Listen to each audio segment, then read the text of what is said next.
28-এর পরে কয়টা সংখ্যা হয় আমি আর্টস ইংলিশ ডিপার্টমেন্টের ছাত্র, আর্টস ব্যাকগ্রাউন্ডে পড়াশোনা করছি, আমার মাথায় আসে না 28-এর পরে কয়টা সংখ্যা হয়। 28-এর পরে না, 28-এর পরে 9টা না, এটাও হয় নাই। 28-এর পরে 28 লক্ষ কোটি টাকা বিদেশে পাচার করা হয়েছে।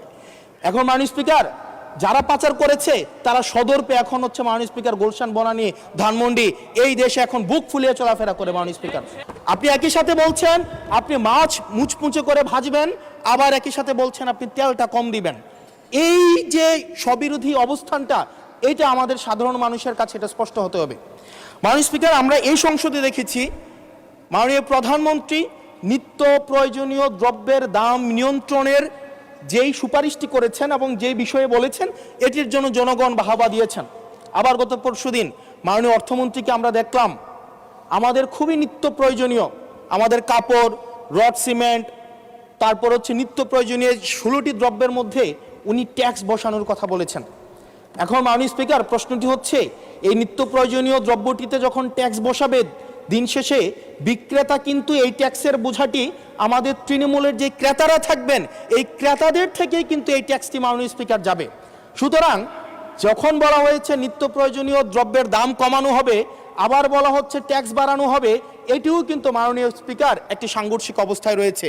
সুতরাং যদিও বলা হয়েছে নিত্য প্রয়োজনীয় দ্রব্যের দাম কমাবে, সেই জায়গায় নিত্য প্রয়োজনীয় দ্রব্যের দাম দিন শেষে কমবে না, কারণ এই ট্যাক্সের বোঝাটি দিন শেষে আমার আপনার মতো সাধারণ মানুষের উপরে চেপে বসবে। দিন শেষে এই জায়গাটি হচ্ছে মাননীয় স্পিকার প্রশ্নবিদ্ধ। মাননীয় স্পিকার, আমরা সরকার দল থেকে একটি কমিটমেন্ট পেয়েছিলাম নির্বাচনের আগে, সেটি হচ্ছে আগামী 5 বছরে এই 4 মাস সহ 1 কোটির উপরে কর্মসংস্থান নিশ্চিত করা হবে। 1 কোটি কর্মসংস্থান। এখন প্রত্যেক মাসে আপনার 1.5 লক্ষ কর্মসংস্থানেরও বেশি। তার মানে এই 4 মাসে সেই হিসাবে কর্মসংস্থান বৃদ্ধি পাওয়ার কথা 6 লাখ এই 4 মাসে। আপনাদের কাছে প্রশ্ন, মাননীয় অর্থমন্ত্রী, এই 4 মাসে কয়টি কর্মসংস্থান নিশ্চিত হয়েছে? আদৌ কি 6 লাখ কর্মসংস্থান নিশ্চিত হয়েছে? যদি হয়ে থাকে সেই কর্মসংস্থানগুলো কোথায়? সেই চাকরিগুলো কোথায়? যারা শিক্ষিত হয়ে সার্টিফিকেট হাতে নিয়ে চাকরির জন্য দুয়ারে দুয়ারে যাচ্ছে, ক্ষুদ্র ঋণের জন্য দুয়ারে দুয়ারে যাচ্ছে, আসলেই কি আমরা এই 6 লাখ কর্মসংস্থান আমরা সৃষ্টি করতে পেরেছি কিনা, নাকি নির্বাচনের আগে সেটি শুধুমাত্র প্রতিশ্রুতির মধ্যেই সীমাবদ্ধ থাকবে? এই বিষয়টি আমাদের স্পষ্ট হতে হবে। মাননীয় স্পিকার, আমরা প্রাচীন একটি ভারতের একটা প্রবাদ আছে, এই যে আমাদের একটি সান্ধ্যকালীন সংসদ চলছে, আমাদের মধ্যে একটি আলস্য ঝেঁকে বসেছে, আমরা একটু এখন বিশ্রামের একটা আগ্রহ সৃষ্টি হচ্ছে।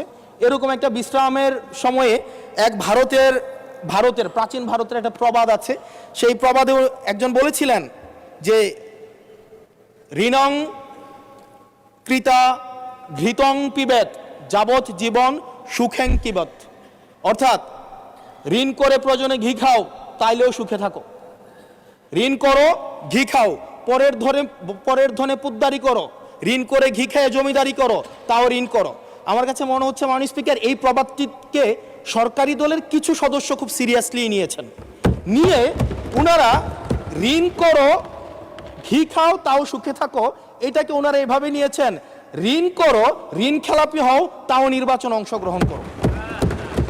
মাননীয় স্পিকার, আমরা দেখলাম এই সংসদে আমরা মাননীয় অর্থমন্ত্রীর কাছ থেকে আমরা কোনো স্পষ্ট কোনো কর্মসূচি আমরা পাই নাই।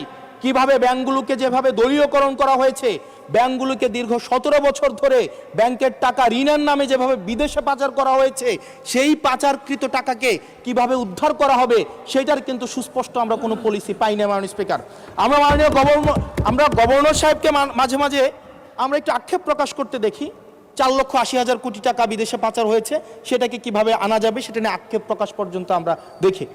মাননীয় স্পিকার, এই যে ঋণ খেলাপি যারা আছে, নির্বাচনের আগে একটা কমন একটা স্ট্রাকচার, 5 বছর কোনো খোঁজখবর থাকে না, তফসিলের আগে সেখানে একটু কোর্টে যাবে, কোর্টে গিয়ে ওই ঋণ খেলাপির উপরের এই অর্ডারটার উপরে একটা স্টে দিবে এবং 2% দিয়ে আবার রিশিডিউল করাবে, রিশিডিউল করিয়ে আবার নির্বাচনে অংশগ্রহণ করবে বিভিন্ন জায়গা থেকে টাকা পয়সা উঠায়া, এবং আগামী 5 বছর আবার এই ঋণ নিয়ে কোনো ধরনের আর কোনো খোঁজখবর থাকে না। জনগণের টাকা নিয়ে এই বিলাসিতা বন্ধ করতে হবে এবং ঋণ খেলাপিদেরকে ঋণ খেলাপি বলতে হবে। আমরা লজ্জা পাই একই সংসদ একসাথে শেয়ার করার জন্য, কারণ তারা জনগণের টাকা মেরে, যারা জনগণের টাকা ব্যাংক থেকে তুলে নিয়ে ঋণ খেলাপি হয়ে আবার জনগণের প্রতিনিধিত্ব করতে আসে, এই ঋণ খেলাপিদেরকে শাস্তির আওতায় আনতে হবে। এবং তারা যখন সংসদ সদস্য হয়ে নির্বাচিত হয়, নির্বাচিত হওয়ার পরেও যদি তারা ঋণ খেলাপি হয়, এমন একটি আইন প্রণয়ন করতে হবে তাদের সংসদ সদস্য পদ যেন বাতিল হয়। সেটি শুধুমাত্র সরকার দলের জন্য না, শুধু বিরোধী দলের জন্য না, সেটি বাংলাদেশের উন্নতি, প্রগতি এবং সমৃদ্ধির জন্য সেটি প্রয়োজন। এবং পরবর্তী প্রজন্মের কাছে আমাদের দায়মুক্তির জন্য এটি প্রয়োজন। মাননীয় স্পিকার, আমাদের যেই জায়গায় টাকা পাচার করা হয়েছে, অন্তর্বর্তীকালীন সরকার একটি শ্বেতপত্র প্রকাশ করেছে। এই শ্বেতপত্রতে দেখানো হয়েছে 28 লক্ষ কোটি টাকা হচ্ছে বিদেশে পাচার করা হয়েছে। 28-এর পরে কয়টা সংখ্যা হয় আমি ইংলিশ ডিপার্টমেন্টের ছাত্র, আর্টস ব্যাকগ্রাউন্ডে পড়াশোনা করছি, আমার মাথায় আসে না। 28-এর পরে কয়টা সংখ্যা হয়? 28-এর পরে না, 28-এর পরে 9টা না, এটাও হয় নাই। 28-এর পরে 28 লক্ষ কোটি টাকা বিদেশে পাচার করা হয়েছে। এখন মাননীয় স্পিকার, যারা পাচার করেছে তারা সদর্পে এখন হচ্ছে মাননীয় স্পিকার গুলশান, বনানী, ধানমন্ডি, এই দেশে এখন বুক ফুলিয়ে চলাফেরা করে। মাননীয় স্পিকার, আমরা দেখেছি অন্তর্বর্তীকালীন সরকারের সময় বসুন্ধরার পুত্র সুবহান দেশে ঢোকার সাহস পায় নাই। আমরা দেখেছি আনবির দেশে ঢোকার সাহস পায় নাই। কিন্তু এই সরকার নির্বাচিত হয়ে আসার পরে আমরা দেখেছি সদর্পে এই সুবহানের পুত্র, এই ধর্ষক দেশে ঢুকেছে। মাননীয় স্পিকার, অন্তর্বর্তীকালীন সরকারের সময় দুর্নীতি দমন কমিশন বসুন্ধরার বিরুদ্ধে মামলা করেছে। আমরা দেখেছি এই মামলার কি অগ্রগতি হয়েছে সেটা আমরা জানতে চাই। আন্ডার টেবিল কোনো ধরনের সমঝোতা হয়েছে কিনা। যদি সমঝোতা না হয়ে থাকে তাহলে তাদের বিরুদ্ধে আইনগত ব্যবস্থা নিতে বাধাটা কোথায় সেটা বাংলাদেশের মানুষের সামনে প্রকাশ করতে হবে। মাননীয় স্পিকার, অন্তর্বর্তীকালীন সরকার এই বসুন্ধরা গ্রুপ যারা বিদেশে টাকা পাচার করেছে, মানুষের সম্পদ দখল করেছে এবং মিডিয়ার মধ্য দিয়ে আওয়ামী লীগের গুম খুন হত্যাকে যারা বৈধতা দিয়েছে, তাদের খুঁটির জোর কোথায় সেটা আমরা জানতে চাই। মাননীয় স্পিকার অবশ্য শুনতে পেয়েছি, বললে অবশ্য অনেকে রাগ করে। মাননীয় সদস্য, আপনার সময় শেষ হয়ে গেছে। তারপরেও চিফ হুইপ মহোদয় অনুরোধ করেছেন আরো 3 মিনিট বাড়ানো হলো। থ্যাংক ইউ মাননীয় স্পিকার।